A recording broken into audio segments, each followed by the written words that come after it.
They called her Miss Delilah. In the small town of Magnolia Hills, everybody did. At 62, she was the kind of woman who remembered birthdays, left casseroles on doorsteps when someone died, and sat front row at church every Sunday, smiling that soft, motherly smile that wrapped around you like a warm blanket. Her house, an aging, white-clapboard home with blue shutters, was a sanctuary. The rose garden out front was always in bloom, and the smell of fresh bread often drifted from her kitchen window. But behind her warm exterior was a woman who had lived through sorrow. She had one child, a daughter, Kendra, bright, beautiful, gone too soon. A car crash on 83 had taken her away the same week Kendra graduated college. That was 15 years ago. Delilah never fully recovered, but she didn't let the grief drown her. She turned her heartbreak into something else, something that looked a lot like salvation. That's when she met Raymond. He was 7 when Delilah first laid eyes on him, hiding behind a trash bin behind the Baptist church, clutching a bag of Cheetos and a ripped backpack. His mother was a local addict, well-known, never well-liked, and his father was a ghost even the streets couldn't track. Delilah had brought him home that same night. "He's just a child," she told Pastor Ernest. "Somebody's got to be his somebody." And from that moment, she became his. Raymond wasn't like most children. He didn't cry when he got punished. He didn't ask for toys. He barely spoke. But he watched. Closely. Always watching. Delilah gave him everything. A warm bed. Home-cooked meals. Birthday parties, even when he asked her not to bother. He never called her Mom, but when people asked, she said he was her godson. She never officially adopted him, didn't want to take away the last tie he had to his birth mother. But she raised him just the same. Years passed. Raymond grew tall and broad-shouldered. He didn't like school, but he was smart. Too smart sometimes. He could fix anything. Phones, bikes, even Delilah's old stove. He said little, but he saw everything. People in town started calling him Miss Delilah's boy. And he wore that like a badge. By 17, he was mowing lawns for cash and bringing Delilah groceries without her asking. He looked after her with a kind of silent loyalty. People said he was lucky to have her. But sometimes, just sometimes, Delilah would catch a look in his eyes. Cold, calculated. It would vanish in an instant, replaced with a smile. She told herself it was nothing. When Raymond turned 20, Delilah took him to the courthouse and added him to her will. He didn't know it, but when she passed, everything she owned, the house, the savings, even the car, would be his. She never told him. She just wanted him to feel safe, secure. But Delilah never imagined safety would become the very thing that betrayed her. The first shift was subtle. Raymond turned 23 when he brought home a girl named Tasha. She was slick, city-smart, and wore lashes so long they fluttered when she blinked. Delilah tried to welcome her. Made a pot roast. Set the good china. But Tasha barely said thank you, barely made eye contact. "She seems ambitious," Delilah had told Raymond carefully that night.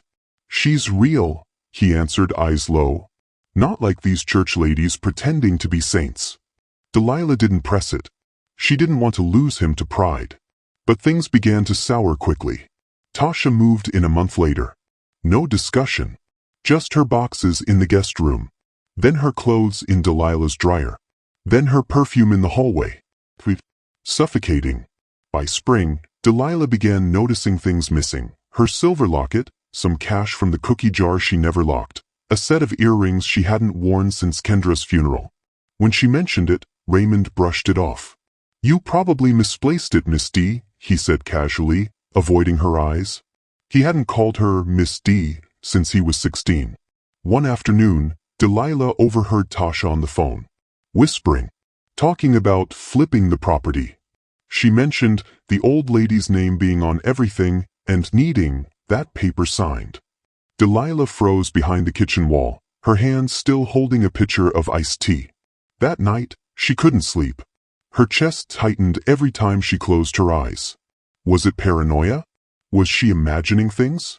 Raymond wouldn't betray her. Not after all she'd done. Not after she had saved him. But then came the confrontation. It was a Sunday after church. Delilah made cornbread and black-eyed peas, just like she used to when Raymond was small. She sat him down, gently, lovingly, and said, "Raymond, honey, I think it's time we talk about Tasha." He didn't flinch. He didn't frown.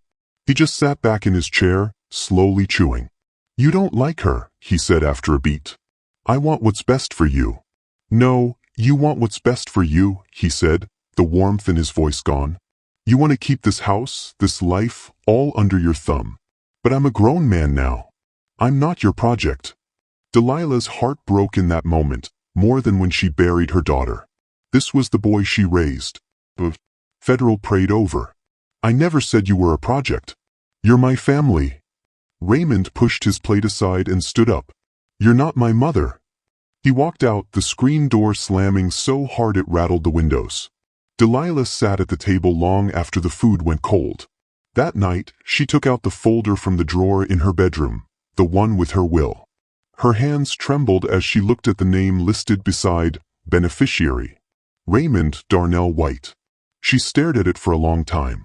She didn't sleep, and 2 days later, she scheduled a meeting with her lawyer.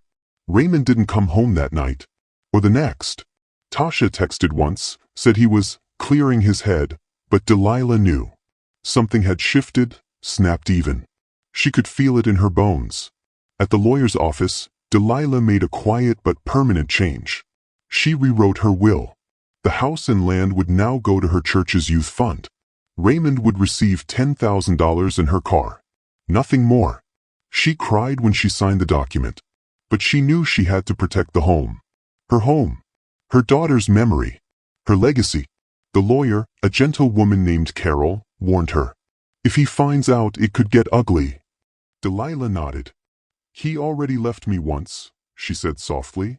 "If he comes back, he'll have to face me like a man." Raymond came back 3 nights later. Delilah was baking, kneading dough, hands dusted in flour, mind lost in thought, when she heard the screen door open. She turned to see him in the hallway, a bag slung over his shoulder. His face unreadable. "I'm back," he said. She wiped her hands and gave a slow nod. He hugged her briefly, tighter than usual. "I missed you," he said. Delilah wanted to believe it, but the way he looked around the room, the way his eyes lingered on her bedroom door, the way he smiled, it wasn't the same boy. It wasn't the same Raymond. It was something colder. She told him nothing about the will, but he already knew. It was storming the night Delilah died. Thunder shook the windows. Rain pelted the shutters. Power flickered off and on like some angry warning. The neighbors would later say they heard nothing. No screams. No bangs. Just the storm. But inside, a quiet war was waging. At 10:32 p.m., Delilah called Carol, her lawyer. Left a voicemail. "Carol, I think he knows. I think he found the papers. I put them in the dresser, but he's not right. I see it in his eyes. If anything happens to me..." The voicemail ended mid-sentence. By morning, she was dead. When Officer Tony Briggs arrived at the house the next day, responding to a welfare call made by a neighbor, he found the front door slightly ajar. The living room was still. The kitchen was quiet. And Delilah was on the floor, beside the piano, her hands folded beneath her, her lips blue. A thin line of blood trailed from the back of her head where it had struck the edge of the stool. There were no signs of forced entry. No sign of robbery. Just one thing missing, the will. Raymond was nowhere to be found. Detective Jalen Forsyth had seen his fair share of murders in Magnolia Hills, but this one rattled him. Everyone knew Miss Delilah. She was the community's heart. The idea that someone would kill her, and in her own home, felt like a betrayal to the town itself. But something about the scene didn't sit right. There were no broken windows. No drawers pulled open. No signs of struggle, except for a single overturned chair and a blood-stained piano stool. And yet, her face looked peaceful, like she never even saw it coming. The autopsy confirmed the cause of death, blunt force trauma to the skull. No drugs in her system. No defensive wounds. But then came the twist. Delilah had left a voicemail the night before her death. The forensic tech pulled up the audio and played it for Jalen. "Carol, I think he knows. I think he found the papers." It was shaky, But damning. The papers. The will. Jalen tracked down Carol, who provided the signed document Delilah had updated just days earlier. The house had been removed from Raymond's name entirely. The motive was clear. And then came the missing item, Delilah's old phone, a flip model she used only to call her few contacts. It was nowhere to be found. Raymond had disappeared too. His car was gone. His room half empty. But Tasha? She was still in town. They brought her in the next morning. Detective Jalen sat across from her, a folder open but untouched. "You know why you're here?" Tasha shrugged. "I live there. That's my address too." "You lived in Miss Delilah's house. A woman who was murdered last night. You expect me to believe you slept through it?" "I wasn't there," she said coldly. "Raymond and I had a fight. I left Wednesday night. Slept at my cousin's." "Where's Raymond?" She didn't answer immediately. "He's figuring things out." "Did he know about the will?" That caught her. A flicker in her eyes. "He thought he was getting the house." Because he was. Until a few days ago. Now she looked nervous. "Look," she said, "he didn't mean to do anything. He was mad. He felt used." Used? That woman raised him. Tasha looked away. Maybe he didn't ask to be saved. That was all they needed. Raymond was found 3 days later, hiding out at a rundown motel in Pine Grove, 2 towns over. He checked in under a fake name but used his debit card to buy food at a nearby gas station. When officers entered the room, he didn't resist. Just sat on the bed, staring at the wall. "I didn't kill her," he said. But inside his bag was Delilah's phone, and the original will, the one that left him the house. The trial began 6 months later. The courtroom was packed. Locals, church members, former classmates, everyone who had ever received a kindness from Delilah was there. Raymond pleaded not guilty. His lawyer tried to paint him as a traumatized child, a boy who had never recovered from abandonment, who had been emotionally manipulated by a grieving woman trying to replace her daughter. "He didn't plan this," the lawyer argued. He snapped. But the prosecution painted another picture: cold, calculated betrayal. A man who killed the one person who ever loved him because greed had swallowed whatever soul he had left. They played the voicemail. They showed the new will. They displayed the missing phone and the forged signature Raymond had tried to use to transfer the deed after her death. But the final blow came from Tasha. She took the stand under a plea deal. "He told me she changed the will. Said she stole what was his. He said he'd take it back one way or another." "What did he mean by that?" the prosecutor asked. Tasha looked down. "He said, if she won't give it to me, she won't need it anymore." Gasps filled the courtroom. Raymond lowered his head. That was the moment he knew he had lost. The jury found him guilty of first-degree murder. He was sentenced to life in prison without parole. Delilah's house was donated to the youth fund, just as she intended. It became a community center, one that offered tutoring, meals, and a safe space for children from broken homes. The front steps still bore her name, carved into a bronze plate. Delilah Monroe House of Hope. People left flowers there. Letters. Notes of thanks. But for some, the question lingered. Could Delilah have saved him?